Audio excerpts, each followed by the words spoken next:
All right, I'm going to go through installing a John Deere JD-Link M-Modem in a CL or a CH Mack truck. So we're going to start with taking our fuse panel cover off.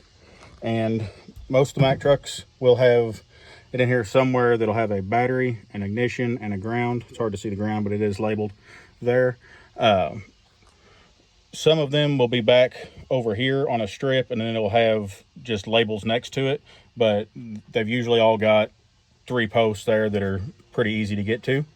So you're gonna make sure you have switched and unswitched power and a ground for it. And you can see I just used the adapter here to get to my 3-pin power plug. And then underneath, I've been mounting them underneath the dash. Right here, it held up there with a handful of screws. It'll all be tied up wiring harness wise a lot neater when I'm done. But the M-Modem here comes with just some double stick tape on the back side of it. So find a good place to stick it on this plate. Some trucks, depending on year and everything and options, will have more controllers underneath this than the others. So just get it stuck under there. Hook up this connector here off of your harness that comes in the kit. And then you've got your power harness here that runs up and through the dash and plugs in there.